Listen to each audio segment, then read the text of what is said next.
এসেছি আবারও এক নতুন ভিডিও। তো আজকে মঙ্গলবার, এখন রাত্রিবেলাতে আমি চলে যাচ্ছি বাজারে গিয়ে চিকেন আনবো। কেন, যেহেতু সোনুরা আমাদের বাড়িতে বেড়াতে এসছে, তাই রাতে কী কী রান্নাবান্না হয় সেটা ভাবছি তোমাদের সঙ্গে শেয়ার করব। তো চিকেনটা আগে নিয়ে আসি, সঙ্গে থাকো আর দেখতে থাকো। তো চলো। তো বন্ধুরা, বাজার দিয়ে তো আমি চলেই এসেছি। তো দেখতেই পাচ্ছ এখানে সাজানো রয়েছে, দেখো এই যে চিকেন এখানে ধুয়ে ধুয়ে তুলছি।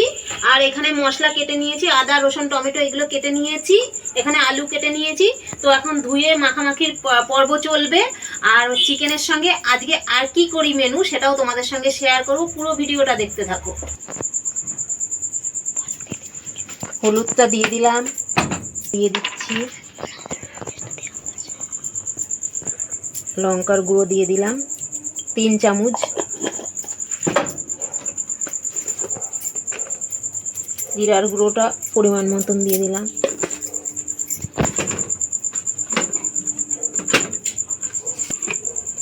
সর্ষের তেলটা দিয়ে দিচ্ছি,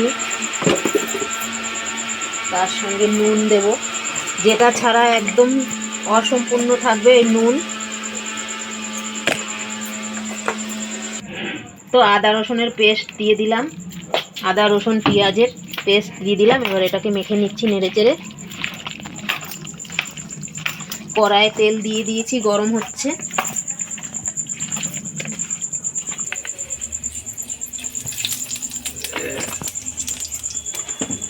তো ফোড়নে আমি দিয়ে দিয়েছি দেখো গোটা জিরে আর গোটা গরম মশলা তেলের মধ্যে দিয়ে দিয়েছি। সর্ষের তেলটা একটু কম পরিমাণ ছিল দেখে তাই আমি সাদা তেল দিয়ে দিয়েছি কড়াইয়ে। এবার চিকেনটা দিয়ে দেবো।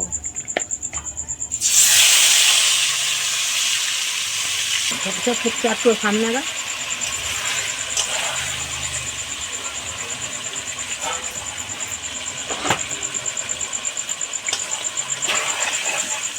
তেলটা একটু বেশি হয়ে গেছে মনে হচ্ছে, বাপরে সাইডে কত তেল। তো চিকেন কষাটা রান্না করা দেখিয়েছি। তো লাস্ট ফিনিশিং লুচি করাটা আর চিকেন কষাটা নামানোটা, এই দুটো জিনিস দেখানো হয়নি। তো এখন আমি এই যে করে নিয়ে এসেছি, দেখতেই পাচ্ছ। আর সোনুদের জন্য করেছিলাম, সোনুরা এখানে খাওয়া দাওয়া করেনি, ওরা নিয়ে চলে গেছে বাড়িতে। যেহেতু সোনুর পড়া আছে কালকে সকালে, তাই ওরা নিয়ে বাড়ি চলে গেছে, তাই ওদের খাওয়া দাওয়াটা দেখাতে পারিনি। আমাদের ঘরে সবার খাওয়া হয়ে গেছে, এবার আমি খাবো বলে নিয়ে এসেছি, দেখতেই পাচ্ছ। তো রাতের মেনু লুচি আর চিকেন কষা। তো কারা কারা ভালো খাও অবশ্যই আমায় কমেন্টে জানাবে। আর ভিডিওটা কীরকম লাগছে সেটাও কমেন্টে জানাবে। ভিডিওটা যদি ভালো লাগে তাহলে লাইক কমেন্ট শেয়ার করে আমার পাশে থাকবে। দেখা হচ্ছে অন্য কোনো ভিডিওতে তোমাদের সঙ্গে।